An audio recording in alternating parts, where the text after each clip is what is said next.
comes into the frame and chasing it and fires at it. What the hell could do that?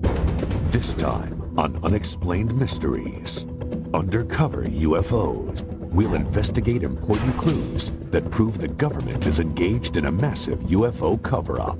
Our government has flat out lied to us for 40 years or more. We'll show you the government's distortion of the truth. This is that's lying through your teeth to the American people. The military's mysterious black projects based on alien technology. Is this otherworldly technology that's being applied to Air Force black projects?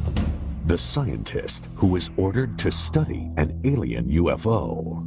Our group basically was to back engineer them and see how it was fabricated and try and duplicate some of that technology with earthly materials. The military cover-up of a dangerous UFO threat to our nuclear air bases. Whatever this was flying around could just penetrate all these defenses at will. And the government's use of threats and fear to suppress the truth. If the powers that be knew I was targeted, there would be a high price for me to pay. You'll find out why the government is reluctant to admit the possible existence of life on other planets. The reason being that it could cause widespread social unrest and possible deterioration of government control. We'll hear from witnesses of saucer-shaped craft that might have been designed and built by the Air Force. My gosh, those are flying saucers. Those things really do exist. And we'll give you our final analysis in our UNEX report as we blow the lid off the government's UFO conspiracy on Unexplained Mysteries, Undercover UFOs.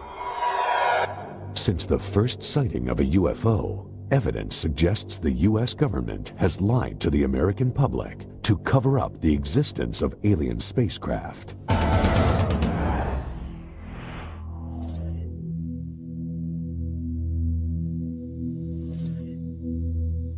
Our government has flat out lied to us for 40 years or more. They've threatened people and intimidated people. They've spied on UFO groups, infiltrated UFO groups, spied on researchers, compiled dossiers. Their response is bordered on paranoia.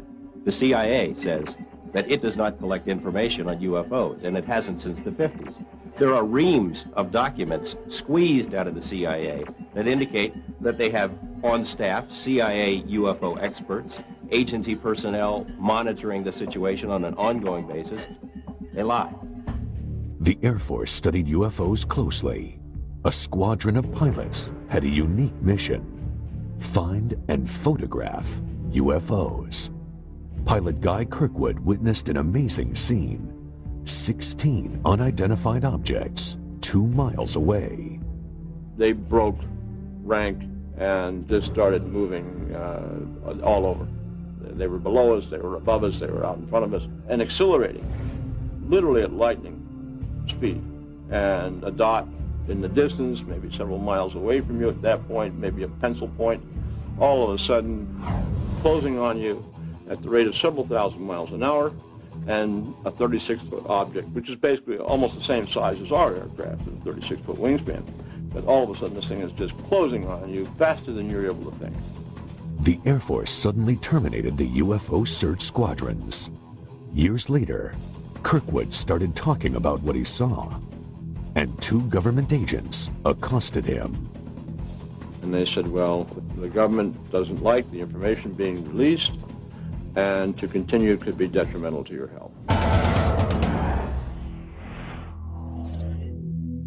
UFO experts maintain that the U.S. government conducts research at a top-secret base in Nevada, known as Area 51.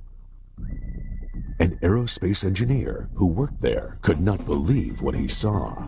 Got out of the bus, I was told to walk directly through the hangar, and immediately, even before entering the hangar, you can see the edge of a disc. This is your classic flying saucer, 2 inverted pie plates, if you wish, with a segmented larger area dome on top. Within minutes of that, I finally realized that this had nothing to do with something the government was producing. And that was quite shocking because everything inside was small. This is a full-size craft, 30, 35 feet in diameter, maybe 40. But you're looking at seats that are, 18 inches off the ground, obviously made for something smaller. It certainly wasn't made for children to play in. The U.S. government denies working on alien spacecraft. They also deny that Robert Lazar ever worked for them. Records of Lazar's employment have vanished. But two important items of information offer solid proof. A W-2 form stating that he worked for naval intelligence, and a listing of his name in a government lab phone book. After Lazar came forward, he was threatened by government agents. Many others suffered the same fate. One after another had visits from government personnel who basically intimidated or told them to back off, followed them around.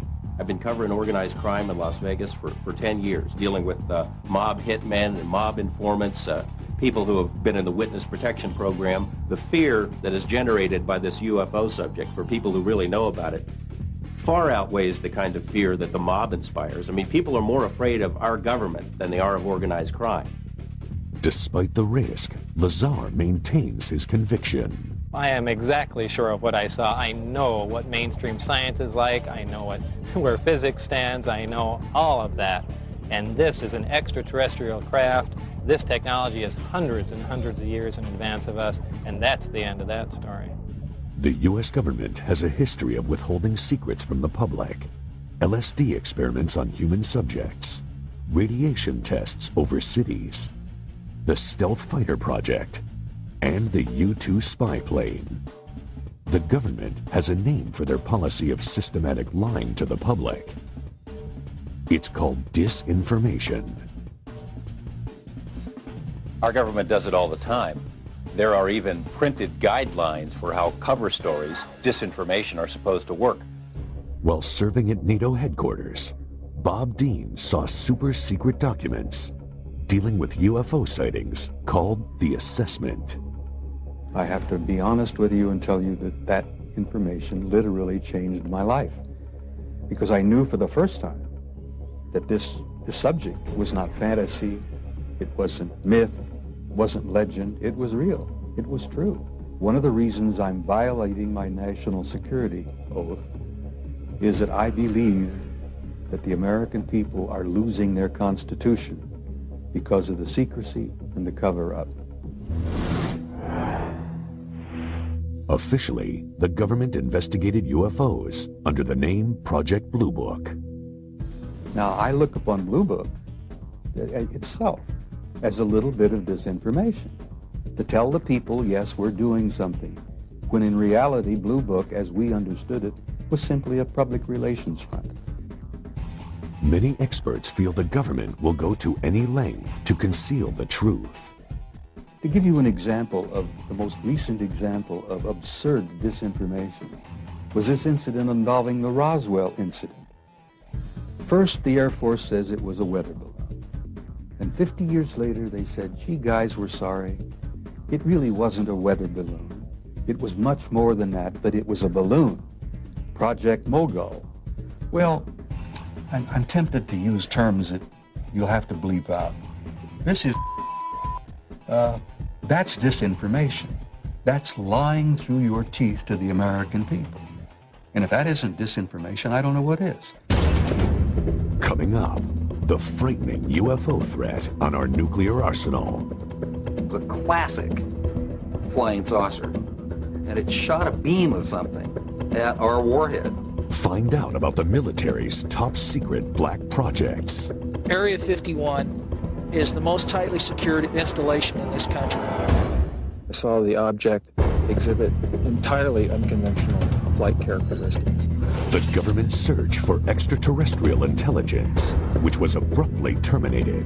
The government would never make that leap of faith that the public would be able to handle the fact that we are receiving intelligence signals from somewhere else. Eyewitnesses who saw UFOs parked on an airbase. Hey, my interest perked up instantly when I began to see literally hundreds of photographs of all types of quote-unquote flying saucers. And the government conspiracy to crush the truth about UFOs.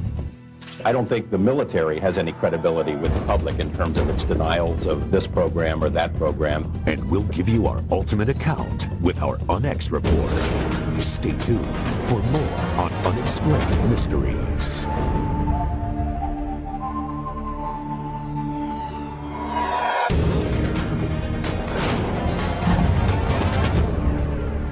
Unexplained Mysteries, Undercover UFOs.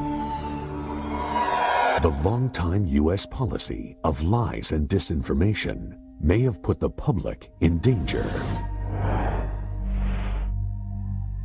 Security at several U.S. nuclear missile bases was breached when eyewitnesses reported bright lights just 200 feet from the missile silos. The speed it took off with, I've seen F-16s fly high rates of speed. And this was here and gone from a dead still hover.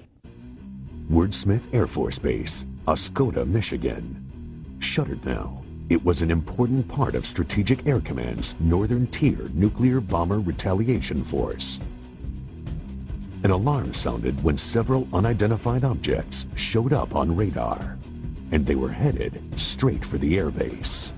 Top Rock with an expedite scramble. Authentication time is 1906. Scramble. Roger that. As UFOs flew towards the nuclear weapons storage areas, jets tried to intercept them.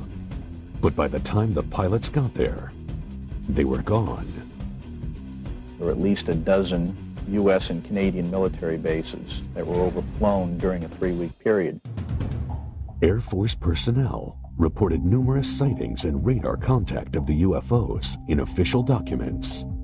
All of the incidents took place near nuclear weapons facilities.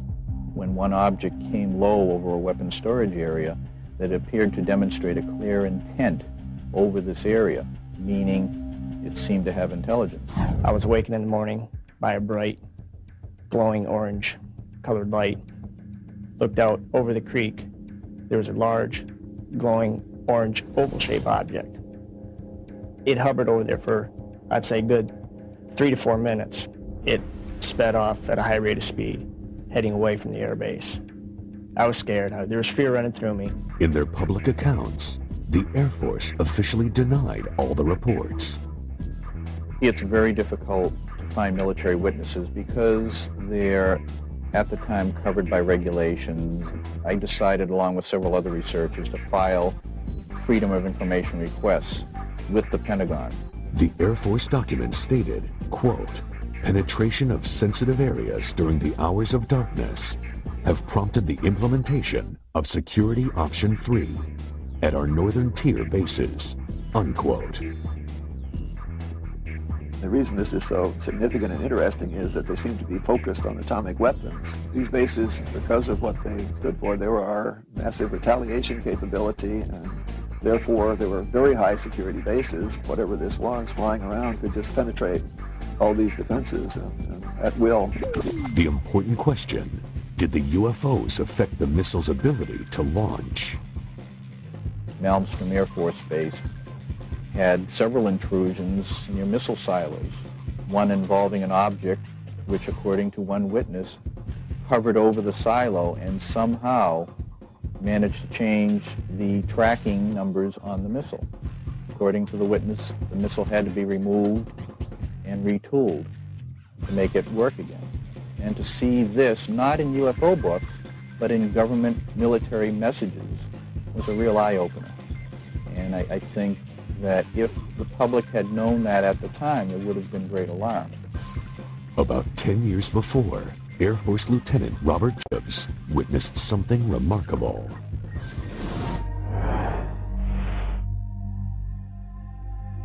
Hair's going up on the back of my neck right now thinking about it, just remembering that day. I saw something that was so strange that it changed my life. Jacobs was in charge of a special unit that filmed Minuteman and Atlas missiles during launch tests from Vandenberg Air Force Base in California. So my job was to provide photographic documentation from 30 or 40 different camera positions for each launch. We walked onto the missile and we saw all 3 stages of powered flight. The camera followed the missile through its successful flight. Now what we didn't know is what else we had got besides the missile. Soon after, Project Director Lorenz Matzman called Jacobs into his office. There were two guys in gray suits in there, civilian clothes. They were not in the Air Force. They were from somewhere else. They never identified themselves. They could have been CIA, OSI, OSS. All four of the men watched the film of the missile flight. The nose cone spread out. The warhead was quite plainly visible. Something flew into the frame. What I saw was a circular object. It was a classic flying saucer. And it shot a beam of something at our warhead. You have to imagine this thing is flying along at several thousand miles an hour. This stuff is flying along, and something comes into the frame and chasing it. And comes in like this and fires at it, and goes around like this and fires at it, and goes around like this and fires at it, and fires at it like this, and then goes back out that way. What the hell could do that? Suddenly, Jacobs was in the hot seat. And he said, "What was that?" And I said, "It looks to me like we got a UFO." And he said, "You are never to say that again. As far as you're concerned, Lieutenant Jacobs, this never happened." And I was sworn to silence, reminded of the severity of a security breach, and told to leave the room. After keeping silent for many years, Jacobs went public. The Air Force responded with complete denial. The Air Force denied that I was ever there. Despite the existence of the film, the Air Force denied that Jacobs was in charge of the Special Photo Unit. They even denied he was in the Air Force at the time. They denied everything. Records reveal that Jacobs was in the Air Force, that he was in charge of the photo unit, and that he was filming that day. Major Matzman, his commanding officer who screened the film with him, wrote a letter confirming Jacobs' account of the UFO. The Air Force is probably not going to like this film, but there's nothing they can do about it. It exists. It documents the telescope, the people who were there, including me. And if there are any ramifications about it, I guess I just don't care anymore. Next on Unexplained Mysteries, is there a connection between top-secret black projects and UFO sightings? Certainly some of these things are going to look very strange. They're very unlike aircraft with which people are familiar. Is the military using alien technology in its black projects? I think the technology at Area 51 originally came from somewhere else.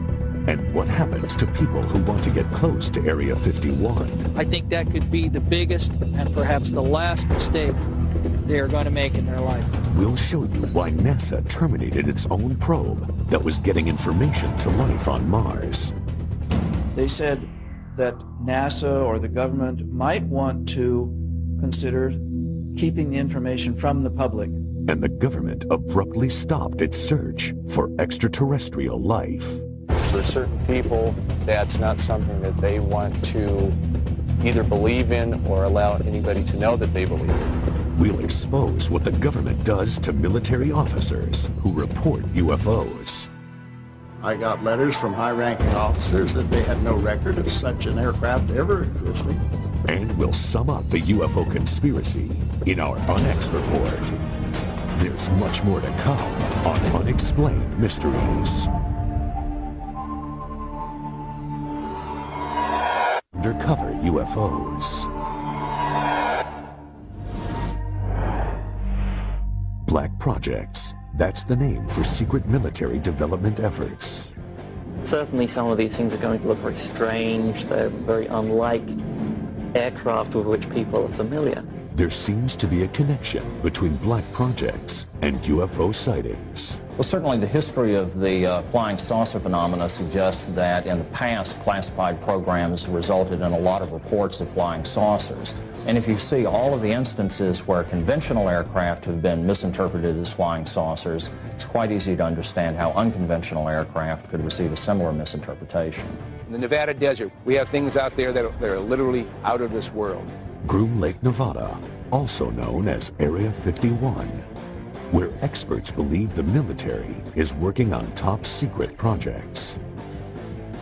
They have a hangar near the south end of the ramp that appears to have doors that are almost 200 feet tall, 400 feet wide. You can put anything in there. One of the problems associated with Groom Lake is the fact that it is a place that does not officially exist. Area 51 is the most tightly secured installation in this country. It's guarded both over the air and on the ground by elite Air Force security police and Department of Energy special response teams. If someone came to me and said there's just absolutely nothing that's secret, and they decided they were going to hike into Area 51, I think that could be the biggest and perhaps the last mistake they are going to make in their life. There are rumors of a secret project called Aurora, in which the Air Force is said to be inventing a craft using highly advanced technology. I think there's a strong possibility that we have recovered some sort of alien technology and are trying to incorporate that into military programs. Are they really hiding something that's totally alien? Is this otherworldly technology that's being applied to Air Force black projects?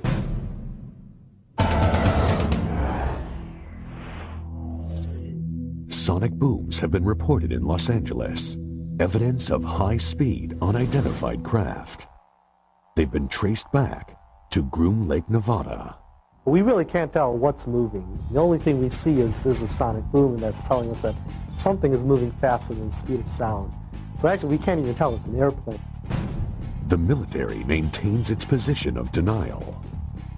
Every time that there's a story about Aurora or the TR-3A Black Manta in Popular Science or the New York Times or something else, Congress calls the Pentagon on the carpet and says, what's the deal?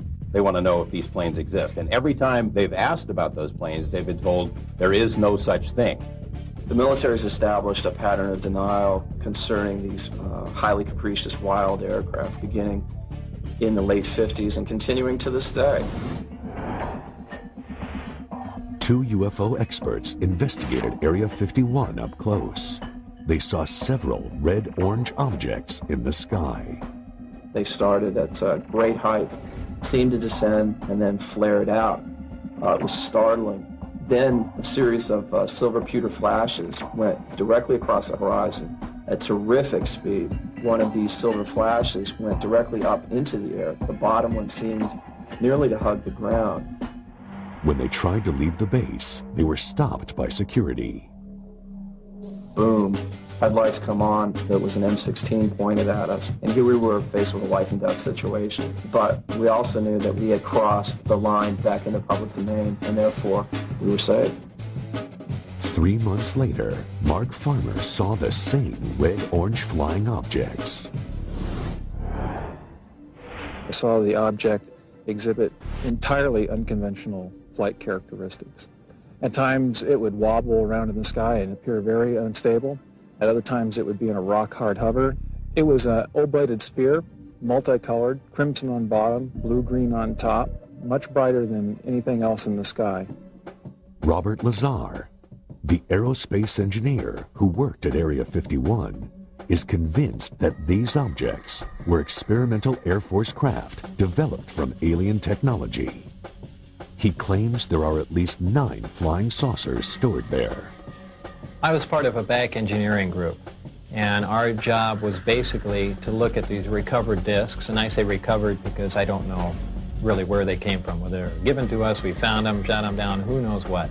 But our group basically was to back engineer them, which means to start with a finished product and go backward and see how it was fabricated and try and duplicate some of that technology with earthly materials. To me, Bob Lazar is credible. Over the past couple of years, I've spoken to literally dozens of people who have worked at that facility out there in Nevada. I think the technology at Area 51 originally came from somewhere else. The military disavows any knowledge of the alien technology program.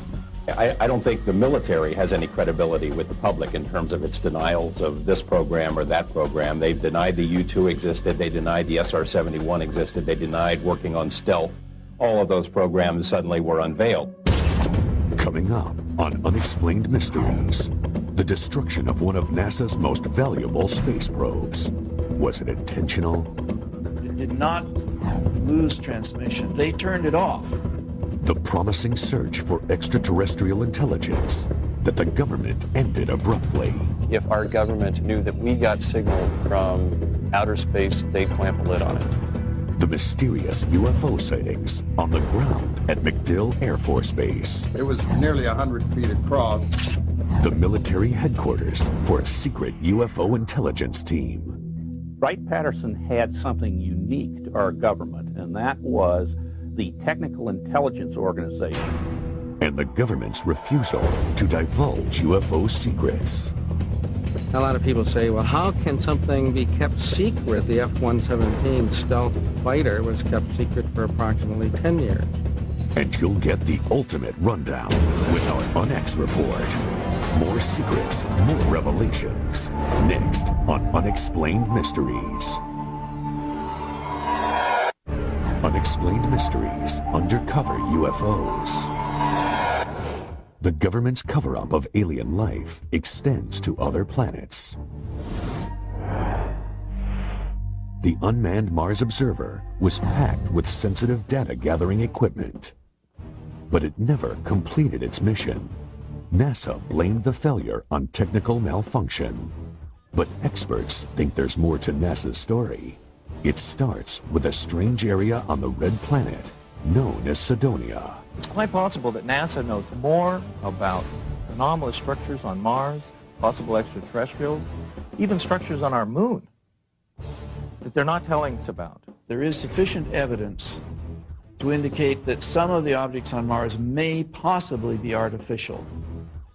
NASA says the objects on Mars are just light and shadow. But 3D imaging reveals something startling. I was quite interested with the first photos and release of the face on Mars. But particularly I thought it was interesting the pyramidal structures. Some of these pyramids appear to have even a central stairway running up and down them. The more we look at these structures, the more we can see that there's something amazing here. Did NASA create a convenient malfunction to hide archaeological evidence of alien life? If some people want to go far beyond the edge of what's accepted in terms of imagery, see patterns on the rocks of Mars or on the moon or in the rings of Saturn, my view to that is mazel tov. Go ahead, do it. Try it out, make the proposals. These objects, if you measure carefully from the tops of the 5 that surround this city square point, you find an almost perfectly symmetrical pentagon. The Brookings Institution prepared a report for NASA. It contains a shocking recommendation. There is a section on what might occur if evidence of extraterrestrial existence was found on other planets. They said that NASA or the government might want to consider keeping the information from the public. The reason being that it could cause widespread social unrest and possible deterioration of government control. NASA claims the observer had an electrical failure. It did not lose transmission. They turned it off. And they turned it off after the instructions for going into orbit had been uploaded to the spacecraft. It was possible then that the spacecraft would go ahead, follow out those instructions, and go into orbit. Before we start saying how these rocket scientists messed up, and they did mess up, we have to keep realizing just how tough these projects are. That we're doing things out there in space every time we do it that no one even thought was possible a few years or decades ago. The search for extraterrestrial intelligence. Huge radio telescopes aimed at the sky. Their purpose? To capture radio signals from alien civilizations. But the program is shrouded in secrecy. I think if our government knew that we got signals, a dedicated signal from outer space somewhere, they'd clamp a lid on it. Our source, a space program engineer, knows the risks. If the powers that be knew I was talking to you, there would be a high price for me to pay.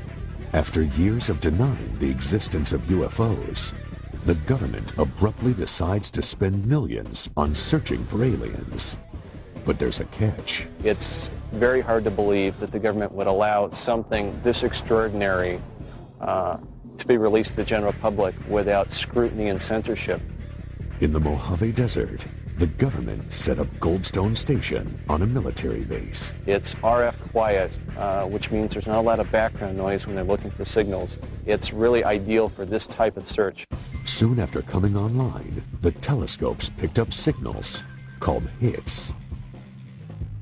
There were hits that were taken seriously. There were 3-4 hits, to my knowledge, that were strong, and it could potentially be a signal from an extraterrestrial intelligence. Then, the government suddenly shut down the program. It was a cheap shot for the budget posers, for the so-called deficit hawks. It's always easier to make fun of something that you or enough of your constituents don't understand. But some experts take issue with that explanation.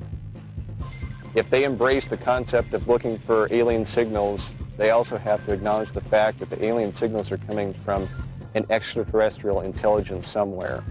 And for certain people, that's not something that they want to either believe in or allow anybody to know that they believe in. Some people believe the National Security Agency killed SETI because it feared the public would panic. Their history and action in the past is a good warning of what they would do if something like this happened. SETI was resurrected by several major corporations and renamed Project Phoenix. But the government maintained a strong, though unpublicized, presence.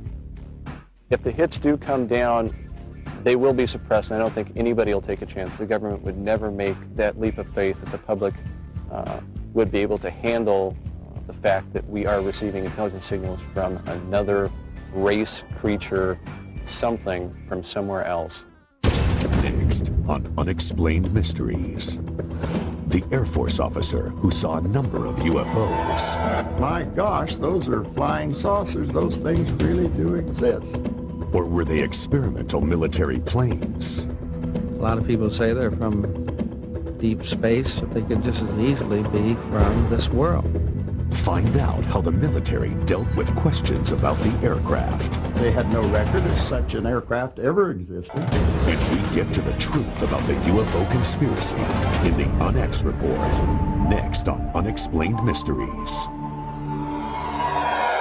Unexplained Mysteries Undercover UFOs. Reports are increasing of UFOs spotted at air bases, but with a striking difference. These craft are on the ground. MacDill Air Force Base, Florida, 1967. An officer witnesses an inconceivable sight. We were near a restricted area of the base, and all of a sudden we saw 4 aircraft parked out there, and our immediate reaction to each other was, my gosh, those are flying saucers. Those things really do exist. Pickett published the Air Force Base newspaper. He wanted to do an article about the craft he'd seen, including photos. I was called up to the Adjutant General's office. He went over to a file cabinet and got out a whole bunch of photographs. And he proceeded to lay these photographs out on a large table so that I could look at them. Well, of course, my interest perked up instantly when I began to see literally hundreds of photographs of all types of quote-unquote flying saucers. The Air Force refused to allow Pickett to publish the article. That night, eyewitnesses in Miami reported a large number of UFO sightings. At the airbase the next day, the flying saucers were gone. The images have haunted Pickett for years. Desperate for some kind of explanation, he recently contacted former Air Force intelligence officer George Filer. A lot of people say, well, how can something be kept secret for 50 years? Well, I point out that the F-117 stealth fighter was kept secret for approximately 10 years. And most of us didn't know that it existed until the government released the information. I pointedly asked him, not only are these where the flying saucers stories came from, is this what they were? And he said, yes. Well, I was awestruck. I couldn't really believe I was seeing what I was seeing. Some of those photographs had many, many aircraft in them, and they were all easily identifiable, as Air Force photographs are, And I asked him, well, how high and how fast could these things go? You hear all these stories. And he said, well, this particular aircraft could go fast enough and high enough to actually achieve space flight. And I had no idea when he was telling me this story that it wouldn't be too long before they were declared non-existent. To this day, Pickett is determined to prove what he saw was real. This is an illustration of one of the largest ones parked down. In fact, it was the largest. It was nearly 100 feet across. But when Pickett tried recently to get the photographs and documentation of the craft, the Air Force said no. When I initially wrote, I began to get answers back. They didn't have the faintest idea what I was talking about. I got letters from high-ranking officers that they had no record of such an aircraft ever existing. So I knew that it was top secret again. Many UFO experts believe the technology for the saucer-shaped aircraft came from an alien spaceship that crashed near Roswell, New Mexico in 1947. At that time, if the military had recovered a downed UFO, they would have transported it to Wright-Patterson Air Base in Ohio. Wright-Patterson had something unique to our government, and that was the Technical Intelligence Organization, so-called T2, or what became the Foreign Technology Division. This is the sort of division that would have been appropriate to use for the investigation of UFO research. 3 former Wright-Patterson employees filed aircraft patent requests. The designs looked suspiciously like flying saucers. Some people think their inspiration was the extraterrestrial craft that crashed near Roswell. So there's something out there that people are seeing. And the question, of course, is who do they belong to? A lot of people say they're from deep space, you know, but they could just as easily be from this world. Next, the UNEX report. The answers you want to hear about UFOs. Are they alien spacecraft, military aircraft, or advanced Air Force vehicles based on harvested alien technology? You'll hear the final word on the possible UFO threat and military cover-up. And we'll take one last look at the military's intimidation of innocent UFO eyewitnesses. We'll wrap it all up for you with our UNEX report when Unexplained Mysteries returns.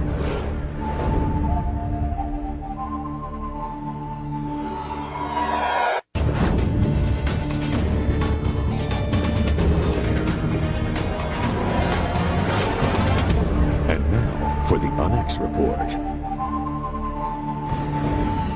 Experts believe the U.S. government is conducting a massive conspiracy to keep evidence about UFOs and aliens from the public. The military has established a pattern of denial concerning these highly capricious wild aircraft beginning in the late 50s and continuing to this day. Thousands of witnesses have reported seeing unknown flying craft with similar details. A 36-foot object, which is basically almost the same size as our aircraft, with a 36-foot wingspan. This is a full-size craft, 35 feet in diameter. This is your classic flying saucer. And something comes into the frame and chasing it. And comes in like this and fires at it. And goes around like this and fires at it. And goes around like this and fires at it. And fires at it like this and then goes back out that way. What the hell could do that? The government UFO conspiracy begins with denial. And he said, "What was that?" And I said, "It looks to me like we got a UFO." And he said, "You are never to say that again. As far as you're concerned, Lieutenant Jacobs, this never happened." The government even has a word for its systematic pattern of lies: disinformation. Our government does it all the time. There are even printed guidelines for how cover stories, disinformation, are supposed to work. This is, that's disinformation. That's lying through your teeth to the American people. The conspiracy uses threats and intimidation, even targeting military personnel. If the powers that be knew I was talking to you, there would be a high price for me to pay. They've threatened people and intimidated people. They've spied on UFO groups, infiltrated UFO groups, spied on researchers, compiled dossiers. Their responses bordered on paranoia. And they said, well, the government doesn't like the information being released, and to continue could be detrimental to your health. The military cover-up conceals UFO breaches of national security. That when one object came low over a weapons storage area, that appeared to demonstrate a clear intent over this area, meaning it seemed to have intelligence. The conspiracy withholds reports of radio signals from outer space that confirm the existence of alien life. It's very hard to believe that the government would allow something this extraordinary to be released to the general public without scrutiny and censorship. And the government denies the reverse engineering of their infamous black projects. I think there's a strong possibility that we have recovered some sort of alien technology and are trying to incorporate that into military programs. I got letters from high-ranking officers that they had no record of such an aircraft ever existing. Secrets can be kept. Secrets are kept. And every time they've asked about those planes, they've been told there is no such thing. Why does our government hide information on extraterrestrial life from us? The reason being that it could cause widespread social unrest and possible deterioration of government control. How do you prove a government cover-up when their tools are denial and disinformation? Only facts made public will verify the conspiracy. Until then, it will remain an unexplained mystery. Our government has flat out lied to us for 40 years or more.